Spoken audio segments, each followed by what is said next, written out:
Have you ever felt completely unqualified for something God is calling you to do? Like you're the least likely person for the job? Today, we're diving into the incredible story of Gideon in Judges 6-8.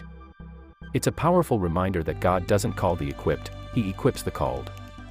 Get ready to be inspired by this journey from doubt to divine victory. Imagine a time when life felt chaotic and uncertain. This was Israel during the era of the Judges, around 1200 BC. The people had turned away from God, and as a consequence, they faced oppression. The Midianites were relentless raiders, destroying crops and livestock. Fear drove the Israelites into hiding, seeking refuge in caves and strongholds. They were desperate, and finally, they cried out to the Lord for help. In this time of national distress, God looked upon Israel. He saw their plight and heard their cries. His gaze fell upon a young man named Gideon. Gideon wasn't a military leader or a prominent figure. He was simply a farmer, threshing wheat in a winepress. He was trying to hide his meager harvest from the Midianite invaders. It was in this place of fear and hiding that the angel of the Lord appeared to Gideon. The greeting was astonishing: "The Lord is with you, mighty warrior." What a contrast to Gideon's reality. Gideon's response was honest and full of doubt. He questioned God's presence amidst Israel's suffering. He felt utterly inadequate for any task, let alone saving Israel. He humbly stated his position: "My clan is the weakest in Manasseh, and I am the least in my family." This is a feeling many of us can relate to when faced with a daunting calling. God patiently listened to Gideon's doubts and questions. To confirm his presence and power, God provided a sign. Gideon prepared an offering, and fire consumed it at the angel's touch. Convinced by this miraculous sign, Gideon built an altar there, naming it, "The Lord is Peace." This moment marked a turning point, acknowledging God's presence even in his fear. God then gave Gideon a challenging command: tear down his father's altar to Baal and the Asherah pole beside it. This required immense courage, as Baal worship was prevalent. Gideon obeyed, but out of fear, he did it under the cover of night.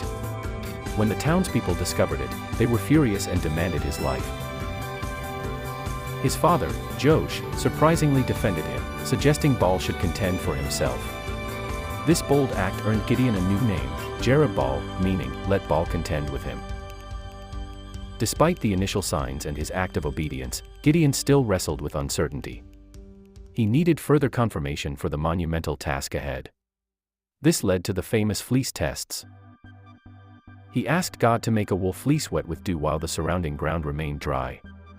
God graciously performed this miracle, providing the specific sign Gideon requested. The next night, Gideon asked God to reverse the sign, keep the fleece dry while the ground was wet with dew. Again, God patiently complied, demonstrating his willingness to meet Gideon in his doubt.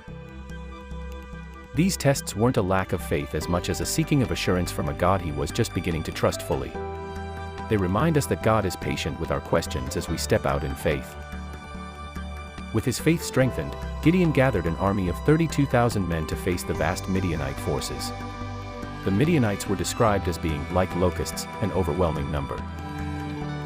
But God declared Gideon's army was too large. He wanted to ensure the victory was clearly his, not attributed to human strength or numbers. God instructed Gideon to send home anyone who was fearful. 22,000 men left, leaving only 10,000. Still, God said the army was too big.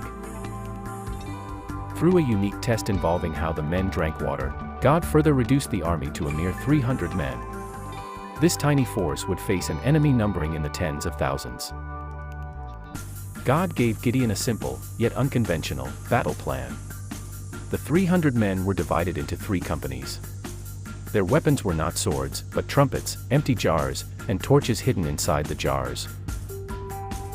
Under the cover of darkness, Gideon's small band surrounded the Midianite camp. At Gideon's signal, they simultaneously blew their trumpets, smashed their jars, and held up their torches. They shouted, "A sword for the Lord and for Gideon." The sudden noise, light, and shouting caused chaos and confusion in the Midianite camp. In their panic, the Midianites turned their swords against each other. They fled in disarray, and Gideon's men, joined by other Israelites, pursued and defeated them, capturing their kings. This was a stunning, miraculous victory orchestrated entirely by God. It wasn't about the size of the army but the power of God working through obedient faith. Gideon's story is rich with lessons for us as believers.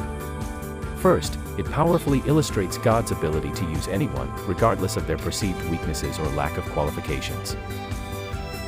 He took a fearful farmer hiding in a winepress and transformed him into a courageous leader. This reminds us that God sees our potential through His power, not our limitations. The promise God gave Gideon, "I will be with you," is a promise for us too.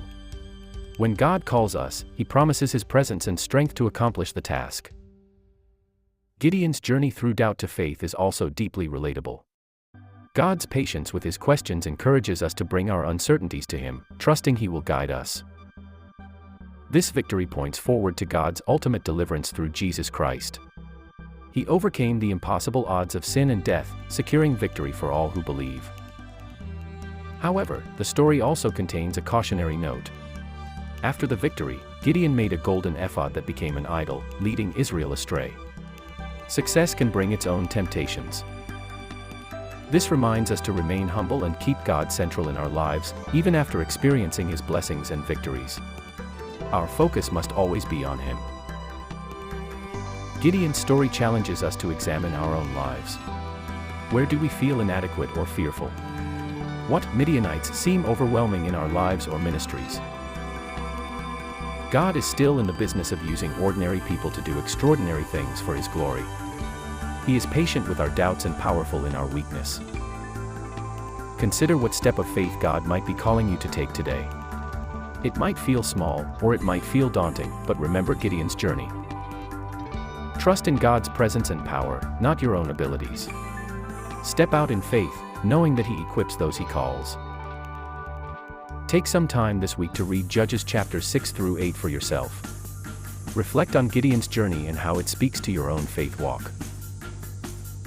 What specific lesson from Gideon's life resonates most with you right now? How can you apply the principle of trusting God's power over your own weakness this week? Discuss this story with your small group, family, or a friend. Share your reflections and encourage one another to step out in faith. If this message encouraged you, please share it with someone who needs to hear about God's power in weakness. Let's continue to learn and grow together in faith.